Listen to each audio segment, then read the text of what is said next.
بسم اللہ الرحمن الرحیم، ایاک نعبد و ایاک نستعین۔ میرے پاکستانیوں، جب میں سمجھتا ہوں کہ یہ اب حکومت کامیاب ہوگی سائفر کو دبانے کے لیے، کیونکہ سائفر کے اندر ایک ایسی چیز ہے جو ڈائریکٹلی یہ جو لوگ اس وقت حکومت کر رہے ہیں اور ان کے پیچھے جو سہولت کار تھا، یہ تو ڈائریکٹلی ان کے اوپر آتا ہے کہ انہوں نے ایک سازش کر کے ایک الیکٹڈ حکومت کرائی، لیکن یہ خود ہی اپنے پیر پہ کلہاڑی مارنے کے لیے ماہر ہیں۔ اتنا ان کو خوف ہے کہ عمران خان کسی طرح الیکشن سے باہر کیا جائے، کیونکہ ڈر لگا ہوا ہے کہ الیکشن میں آ گیا تو ہار جائیں گے، تو ان کی پوری کوشش ہوتی ہے کہ کوئی موقع نہ جائے کہ کسی طرح اس کو ڈسکوالیفائی کریے، جیل میں ڈالے۔ یہ کوئی 14 مہینے سے یہ لگے ہوئے ہیں۔ پہلے اس سے میں صرف اعظم خان کے اوپر بات کرنا چاہتا ہوں۔ جس اعظم خان کو میں جانتا ہوں وہ ایماندار آدمی ہے، قابل آدمی ہے، اور جس طرح کی باتیں میں نے پڑھی ہیں سائفر میں وہ کہہ نہیں سکتا۔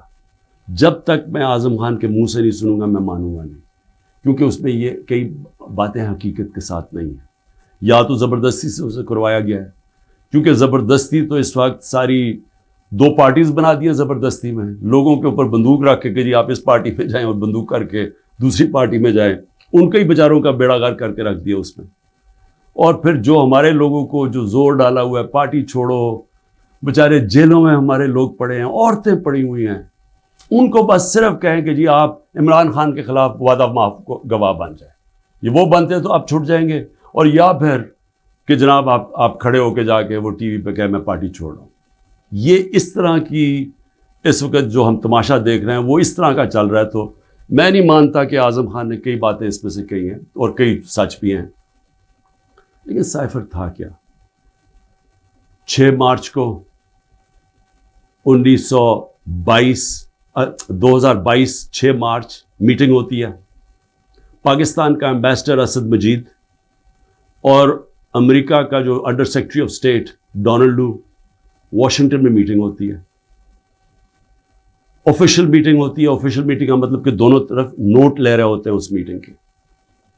اس میٹنگ کے بعد ایک سائفر کا مطلب ہوتا ہے ایک خفیہ ایک کوڈ کے اندر میسج بھیجی جاتی ہے، جو کہ ساری دنیا میں آپ کے جو ہمارے جو ایمبیسڈرز ہوتے ہیں وہ ساری دنیا میں ہر ملک کے ایمبیسڈر اپنے فارن آفس کو خفیہ میسیجز بھیجتے ہیں، جس کو سائفر کہتے ہیں۔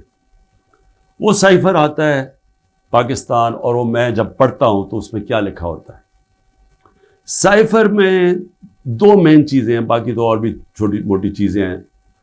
سب سے بڑی چیز لکھی ہوتی ہے کہ جی عمران خان کو آپ نے عدم اعتماد کی ووٹ میں پاکستان کے پرائم منسٹرشپ سے ہٹانا ہے۔ اور ایک اور چیز لکھی ہوتی ہے کہ عمران خان نے اکیلا فیصلہ کیا کہ روس جانے کا۔ آپ کو پتہ ہے روس، اور تب تک جنگ شروع ہو چکی تھی روس کی یوکرین میں، تو عمران نے اکیلے نے فیصلہ کیا، جبکہ اسد مجید ہمارے ایمبیسڈر کہہ رہے ہیں کہ نہیں، عمران خان نے اکیلا فیصلہ نہیں کیا، یہ سب سٹیک ہولڈرز نے مل کے فیصلہ کیا تھا۔ لیکن جس طرح وہ بات کرتا ہے، اسد مجید، سلام کرتا ہوں میں اپنے ایمبیسڈر کو، وہ کہتا ہے اس کے بعد جو مجھے میسج کہ ان کے خلاف آپ کو پروٹیسٹ کرنا چاہیے، ڈیمارش کرنا چاہیے کہ اس نے بڑی غلط زبان استعمال کی ہے۔ غیرت مند ڈپلومیٹ ہمارا، لیکن وہ غیرت یہاں نہیں جاگتی جب وہ یہاں پہنچتا ہے۔ سائفر جاتا ہے آرمی چیف کے پاس بھی، فورن آفس میں بھی، میرے پاس بھی آتا ہے۔ میں جب وہ دیکھتا ہوں میں حیران ہو جاتا ہوں کہ اس کی جرت کیسے پڑی ہے لکھنے کی، یہ کیسے کہہ سکتا ہے؟ اور پھر جب میں یہ دیکھتا ہوں کہ یہ کہہ رہا ہے ایک ایمبیسڈر کو کہ اپنے پرائم منسٹر کو آپ نے ہٹانا ہے، تو پھر میں دیکھتا ہوں کہ یہ میرے لیے تو نہیں ہے، ایمبیسڈر تو مجھے جواب دے ہے، تو مجھے کون ہٹا سکتا ہے؟ پاکستان میں مجھے کون ہٹا سکتا تھا؟ ایک ہی آدمی، جنرل باجوہ۔ سائفر تو جنرل باجوہ کے لیے ہے، اس نے بھیجا ہے۔ تو مجھے وہاں سے پہلے سے ہوتا ہے کہ اب تک ہمیں لوگ کہہ رہے ہیں، مجھے خبریں آتی رہتی تھیں کہ جناب فیصلہ ہو گیا آپ کی گورنمنٹ ہٹانے کو، مجھے رپورٹ آ رہی رہتی ہے, IB والے مجھے آ کے بتاتے تھے کہ جی دیکھیں شہباز شریف کی خفیہ میٹنگز ہو رہی ہیں, بیچ میں ان کے لوگ پڑے ہوئے ہیں, جنرل باجوہ کی کوئی فادر ان لا ان کے گھر میٹنگز ہو رہی ہیں. یہ ساری مجھے خبریں آ رہی تھیں. لندن کسی کو بھجوایا جا رہا ہے. تو میں مانتا نہیں تھا. میں جنرل باجوہ کو جب ملتا تو وہ کہتے تھے ہو ہی نہیں سکتا, ہم تو کنٹینیوٹی چاہتے ہیں. اور میں بھی اپنے آپ کو ہوتا ہوں کہ میں مان جاتا تھا. لیکن جب یہ سائفر آیا تو تب مجھے ہوا کہ یہ تو اس کے بغیر ہو ہی نہیں سکتا. پھر سے کہ کون پرائم منسٹر کو ہٹا سکتا ہے سوائے ایک آدمی کے جس کے پاس پاور ہے پاکستان میں. تو پاور ادھر ہی ہے, سپر کنگ ہے, سب پوچھنے والا کوئی نہیں ہے, لیکن پاور ہی پاور ہے. اس کے بعد اگلے دن عدم اعتماد اسمبلی میں ٹیبل ہو جاتی ہے, اور ایک دم ہمارے لوگ ہلنا شروع ہو جاتے ہیں. اور پھر ہمارے اتحادی وہ بھی ایک دم ہمارے سے خوش نہیں ہوتے. لیکن یہ یاد رکھیں کہ یہ ٹائم کون سا تھا. یہ وہ ٹائم تھا جب پاکستان کی اکانومی 17 سال میں سب سے بہتر امپروو کر رہی تھی. اکنامک سروے اٹھا کے دیکھ لیں آپ, سارے اکنامک انڈیکیٹرز دیکھ لیں, ہم بڑے مشکل وقت سے نکلے تھے. بینکرپٹ اکانومی ملی, 2 سال کرونا آ گیا. دنیا نے تعریف کی کہ پاکستان وہ ملک ہے جو ٹاپ 3 ملک ہے جنہوں نے سب سے بہتر کرونا, اتنی بڑی وبا, اتنے بڑے کرائسس سے ڈیل کیا. جبکہ ہندوستان میں تباہی آئی, ایران میں تباہی آئی, ساتھ والے ملک. پاکستان کی تعریف دنیا کرتی تھی. وہ ایک امریکہ کے اندر جو فائنینشیل ایڈوائزر تھا ٹرمپ کا, میرا وہ کہتا ہے کہ اگر پاکستان کا جس طرح کرونا پہ پاکستان نے ڈیل کیا, اگر امریکہ کرتا تو 10 کھرب ڈالر کا امریکہ کو بچتا تھا. تو ادھر سے نکلے, اکانومی گرو کر رہی ہے, انڈسٹری گرو کر رہی ہے. تو ایک دم یہ عدم اعتماد کدھر سے آ گئی. تو جس کو میسج دی تھی اس نے اپنا کام شروع کر دیا, ایجنسیز نے کام شروع کر دیا, ہمارے لوگوں کو میسیجز آنی شروع ہو گئی کہ جناب ISI کے لوگ ایکٹیو ہو گئے. مجھے جب آیا, میں جنرل باجوہ کے پاس گیا, میں نے کہا آپ کا لاہور والا جو آدمی ہے وہ ہمارے MNS کو کہہ رہا ہے کہ ہم نے ہاتھ اٹھا لیا ہے, اب آنے والی گورنمنٹ دوسری ہے, یہ شہباز شریف کی. میں جنرل باجوہ کو وہ اچھا اس نے کہا ہے, میں ابھی اسے فارغ کرتا ہوں. تو یہ ڈرامے ہمارے سے ہوتے رہے, پیچھے سے پورا پلان بنا ہوا تھا. اچھا میں نے پہلے تو میں یہ کہوں کہ مجھے اتنا شرم آئی, مجھے پاکستانی ہوتے ہوئے میں آپ کو سچ بتانا چاہتا ہوں, مجھے شرم آئی کہ اس کی جرت کیسے ہوئی کسی چھوٹے ایک آفیشل کی کہ جو ہمیں اتنی بڑی دھمکی دے دے اور ایمبیسڈر کے ذریعے میسج بھجوائے کہ پرائم منسٹر کو ہٹا دو. لیکن اس کی غلطی نہیں تھی. شرم یہاں نہیں آ رہی تھی. جن لوگوں کی ذمہ داری تھی کہ قوم کی حفاظت کرنا, جس آدمی کی کہ قومی وقار کو بچانا, قومی غیرت, وہ ساتھ ملا ہوا تھا. اس نے ان کے, یعنی یہ سارا پلان ادھر سے شروع ہوا تھا.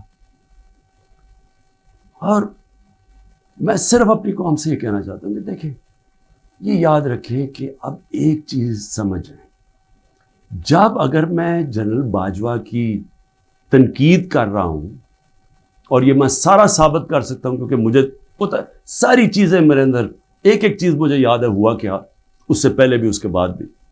میں پاکستان کی فوج کی تنقید نہیں کر رہا, میں ایک آدمی کی کر رہا ہوں جو غلطی کی جس نے. یہ ہم بہت بڑا ظلم کر رہے ہیں اپنے ملک سے کہ ہم جنرل فیصل نصیر, مجھے پہلے سے پتا تھا کہ میرے اوپر, میں 6 ہفتے پہلے سے لگا ہوا تھا کہ مجھے انہوں نے قتل کرنے کی کوشش کر رہی ہے اور دینی انتہا پسند کے نام. میری جلسوں کے اندر تقریریں تھیں. تو جب میرے اوپر اٹیمپٹ ہوتا ہے اور میں FIR لگواتا ہوں, مجھے پتا تھا کہ یہ پیچھے سب سے یہ تھا, ماسٹر مائنڈ تھا.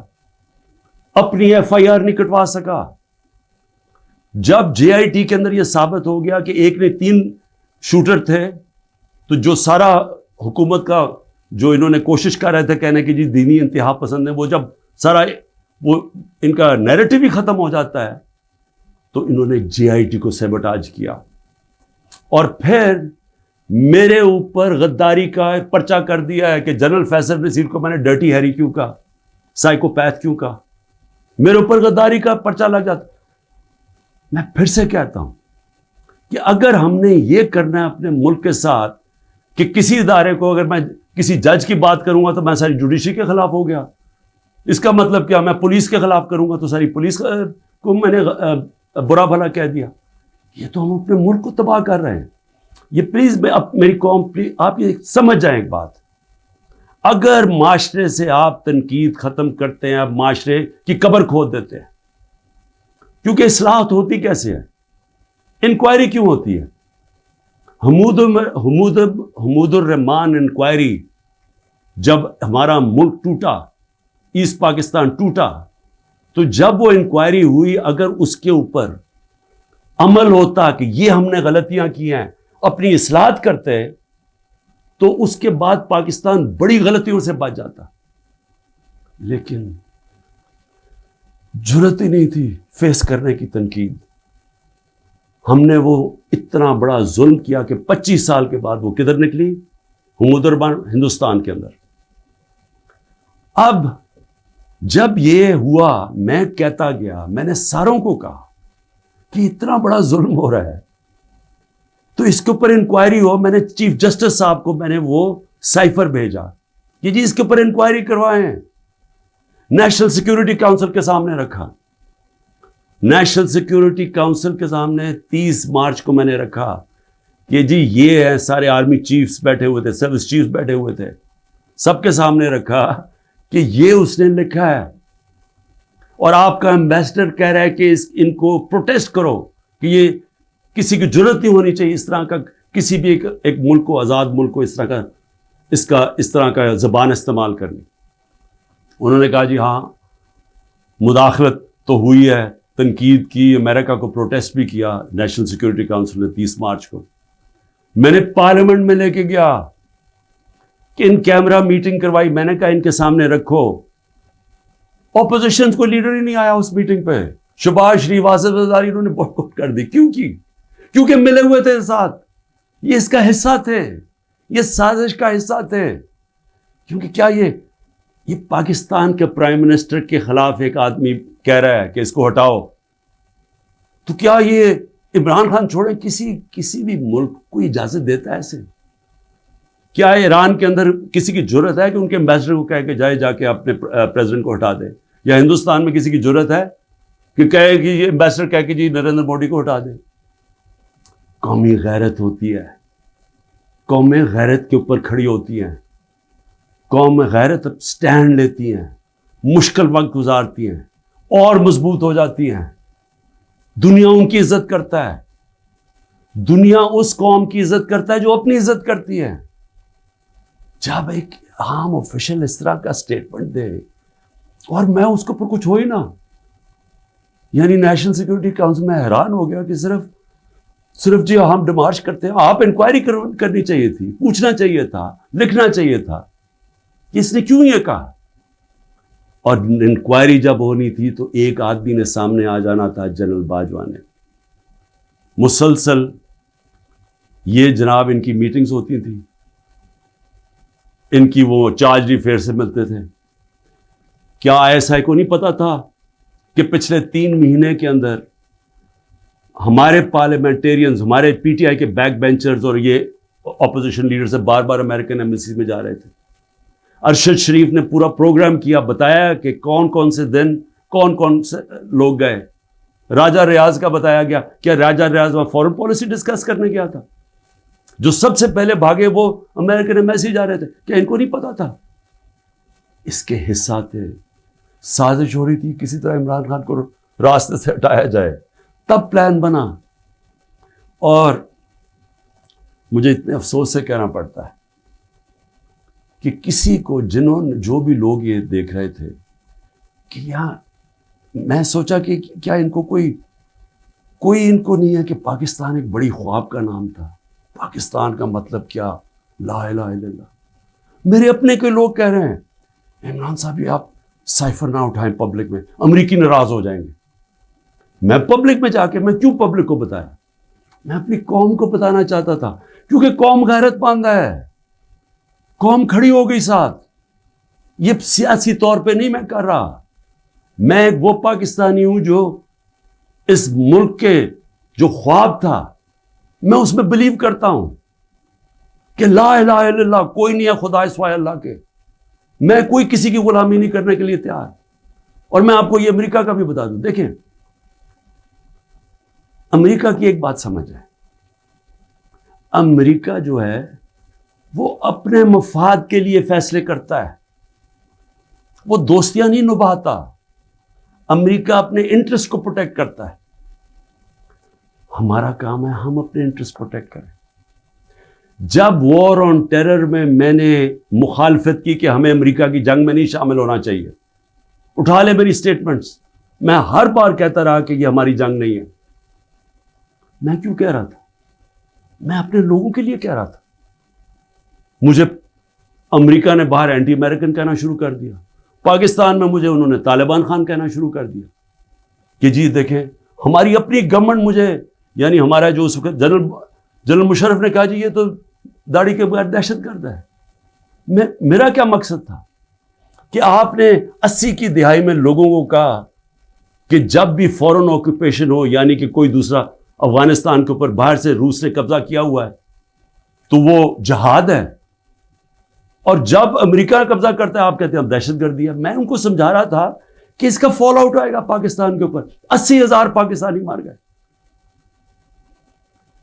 پتہ نہیں کتنے 100 ارب ڈالر سے زیادہ ملک کو نقصان ہوا، لیکن اس سے زیادہ جو دنیا میں ہم بدنام ہوئے، ساری دنیا میں ہمارا مذاق، ہمیں کہا گیا جی سب سے خطرناک ملک ہے پاکستانی دہشت گرد۔ پاکستانیوں سے جو دنیا میں ہوا، ہرا پاسپورٹ دے کے لیدر لائن میں کھڑا کر دیتے تھے، کتنے پاکستانیوں کو باہر سے ڈپورٹ کر دیتے تھے۔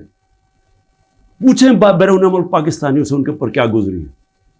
اور مجھے جی عمران خان طالبان خان ہے جی، یہ جی دہشت گردی کے ساتھ ہے۔ اور یہ بھی میں اب آپ کو بتاؤں کہ یہ جو تھا یہ کیوں میرے خلاف کیس بلڈ اپ ہوا۔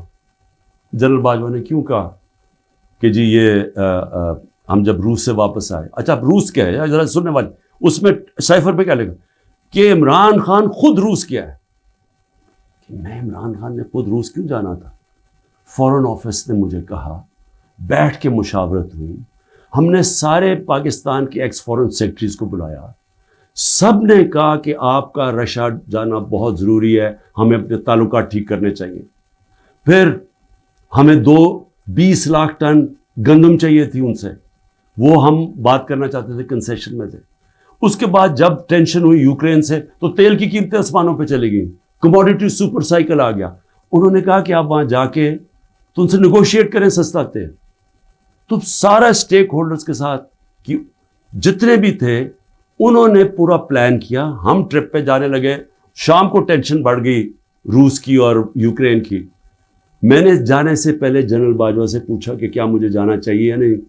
انہوں نے کہا ہم سب بیٹھے ہوئے ہیں، ہمارے خیال میں آپ کو جانا چاہیے۔ تو سب سے پوچھ کے میں روس گیا، میں اپنی ذات کے لیے تو نہیں گیا۔ تو واپس آیا تو جناب جنرل باجوہ نے اس کے 2 دن بعد کہ جی مذمت کرو کہ جو روس چلا گیا وہاں۔ فورن آفس ہی بیٹھا، ہمارے مین لیڈرز بیٹھے ہیں، ہم نے کہا کہ ہندوستان تو مذمت نہیں کر رہا، وہ تو ان کا اسٹریٹجک ایلائی ہے، وہ تو نہیں کر رہا، ہم کیوں کریں؟ اور ہم ان سے ڈیل کر کے آ گئے تھے سستا تیل پہ اور سستی گندم پہ۔ اس کے بعد جا کے ایک نیشنل سیکیورٹی کا سیمینار ہو رہا ہے، جنرل باجوہ بیٹھ کے کہتا ہے جی عمران خان ہم روس کی سخت مذمت کرتے ہیں، گورنمنٹ کی پالیسی کے خلاف جا کے اسٹیٹمنٹ دے دیتا ہے۔ اس کے بعد حسین حقانی کی ٹویٹ آتی ہے، وہ کہتا ہے جنرل باجوہ پرو امریکہ ہے اور عمران خان اینٹی امریکہ ہے۔ بعد میں ہمیں پتہ چلتا ہے کہ ہم نے $30,000 دے کے حسین حقانی کو جنرل باجوہ نے ہائر کیا ہوا تھا ہماری گورنمنٹ کے دوران۔ وہ بعد میں جب ان کا فیرا، ان کا ایک ادارہ ہوتا ہے جو آپ کو رجسٹر کرنا پڑتا ہے لابیز کو، اس میں پتہ چلتا ہے بعد میں ہمیں۔ تو میرا اپنا ہی آرمی چیف میرے خلاف لابی کر رہا تھا، ان کو بتا رہا تھا میں کتنا برا ہوں۔ میں صرف آج یہ کہنا چاہتا ہوں کہ دیکھیں میرے پاکستانیوں، جو جدھر آج ہم کھڑے ہیں، ہمیں پہلے فیصلہ کرنا چاہیے کہ کیا ہم نے بیکاریوں کی طرح، ایک چونٹیوں کی طرح باقی زندگی گزارنی ہے پاکستانی ہوتے ہوئے؟ جس طرح ہم جا رہے ہیں تو کوئی مستقبل نہیں ہے۔ کیا ہم نے خوددار قوم کی طرح لا الہ الا اللہ جس کا نعرہ تھا، یہ خوددار قوم لا الہ الا اللہ غیرت دیتی ہے انسان کو، ایک چھوٹے سے انسان کو بڑا انسان بنا دیتی ہے۔ ہم ایک دنیا کے عظیم لیڈر محمد مصطفیٰ صلی اللہ علیہ وسلم، جنہوں نے جب مسلمان کمزور بھی تھے تو انہوں نے 2 سپر پاورز کے سربراہ کو خط لکھا کہ میں اللہ کا پیغام لے کے آیا ہوں، اس پہ چلو گے تو تمہاری بہتری ہے۔ خوددار، اللہ سے صرف ڈرنے والے لوگ، ہمیں یہ کیا بنا دیا انہوں نے کہ جی اپنا ہی ملک کا آرمی چیف ان کو لکھ رہا ہے کہ جی دیکھیں عمران خان یہ اینٹی امریکن ہے۔ تو میں اپنی قوم سے آخر میں کہنا چاہتا ہوں کہ دیکھیں ہو کیا رہا ہے پاکستان میں، ایک ہی چیز ہو رہی ہے، سب کچھ، کوئی فکر نہیں ہے ملک کدھر جا رہا ہے، کوئی اس وقت فکر نہیں کہ ملک کے سارے ادارے تباہ ہو رہے ہیں، سارا صرف ایک 1 پوائنٹ ایجنڈا ہے کہ عمران خان کو کس طرح ڈسکوالیفائی کرنا اور جیل میں ڈالنا ہے، یہ ایجنڈا ہے۔ اس کے اندر یہ سائفر بھی آ گیا، یہ نہیں ان کو پتا کہ سائفر میں ان کی تباہی ہے، کیونکہ یہ سب ملوث تھے اس میں، یہ شہباز شریف بھی تھا، زرداری بھی تھا، ساروں کو پتا تھا سائفر کا، سارے میٹنگز کر رہے تھے امریکنوں کے ساتھ۔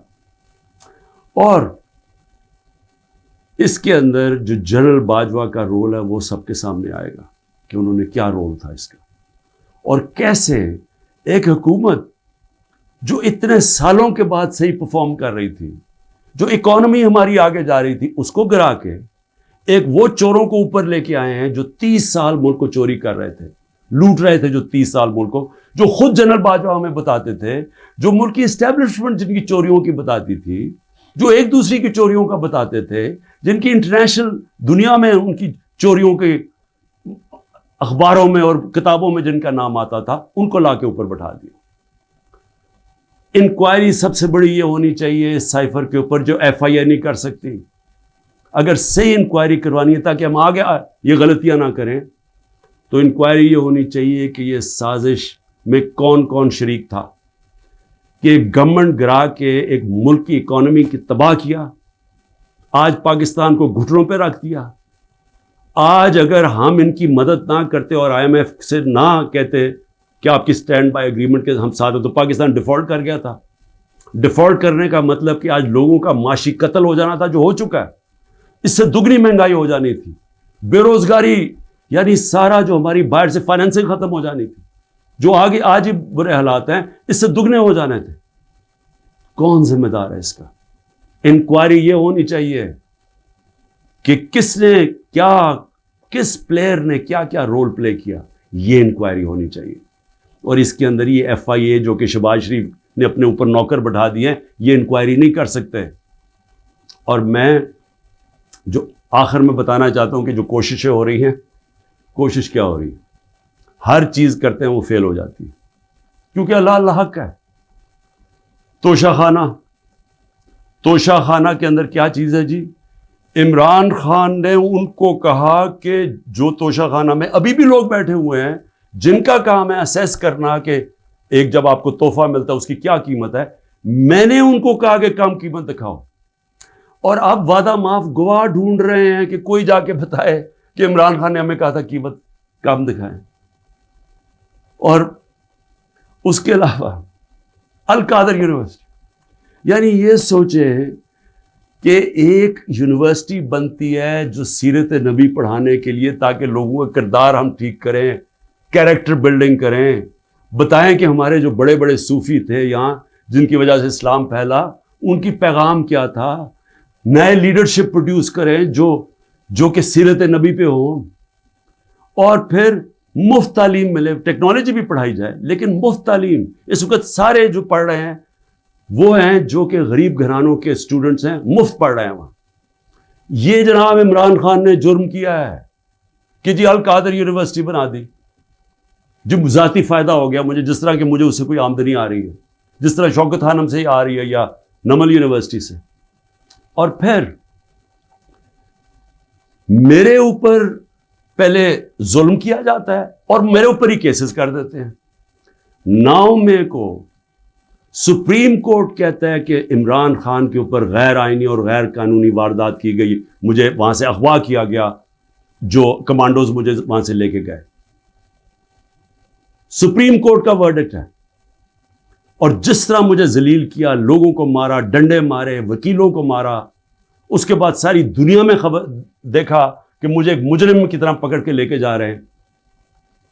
تو میرے اوپر 30 کیس ہو جاتے ہیں. جب میں 4 دن بند ہوتا ہوں اندر، جب جیل کے اندر، تو 30 کیس میرے اوپر ہو جاتے ہیں کہ جی میری وجہ سے وہ جو رد عمل آیا. اور رد عمل نہیں آنا تھا کہ جب آپ ناانصافی کرتے ہیں، جو سپریم کورٹ کہتا ہے ناانصافی ہے، وہ جو بچارے نکلتے ہیں پرامن مظاہرے کرنے کے لیے، جو 27 سال سے ہم نے کیے ہیں، ان کے اوپر گولیاں چلاتے ہیں. 25 لوگ ہیں جن کو انہوں نے شہید کیا ہے. 16 کے پاس ہمارے پاس ڈیٹس ہیں، 9 غائب ہیں ابھی. 3 لوگوں کی ٹانگیں کٹتی ہیں. ایک آدمی پیرالائزڈ ہے اس وقت، کمر پہ گولی لگتی ہے.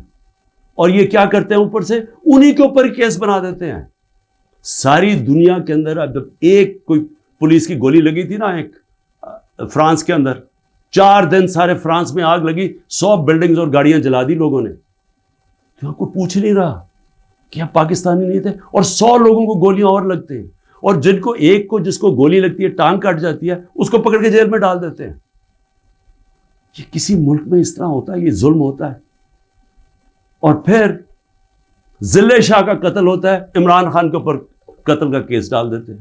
بعد میں جب پتہ چلتا ہے تشدد ہوا اس کے اوپر 26 جگہ، تو پھر کہتے ہیں ایکسیڈنٹ میں، پھر بھی میرے پہ کیس ڈال دیتے ہیں. کوئٹہ کے اندر ایک سارے کوئٹوں کا پتہ ہے، ذاتی دشمنی پہ ایک وکیل مارا جاتا ہے، عمران خان کے اوپر 302 قتل کیس ہو جاتا ہے. میں سوال یہ پوچھتا ہوں کہ کیا قوم یہ ناانصافی نہیں دیکھ رہی؟ اور یہ جو نظام آپ کر رہے ہیں، یہ سمجھ رہے ہیں کہ یہ بہت بڑا کوئی ڈنڈے مار کے اور خوف سے لوگوں کو اپنی طرف لے آئیں گے، یا لوگ ووٹ کسی اور کو دے دیں گے. یہ انسان ہے، یہ بھیڑ بکریاں نہیں ہیں. اور اس کے اوپر، اس نظام کے اوپر جو حضرت علی کا قول ہے وہ غور سے سن لیں. کفر کا نظام چل جائے گا، لیکن ظلم اور ناانصافی کا نظام نہیں چل سکتا. حکومتیں چلتی ہیں اخلاقی قوت پہ. ڈنڈے مار کے جانور چلتے ہیں، ڈنڈے مار کے نہیں چلوا سکتے آپ لوگوں کو. لوگوں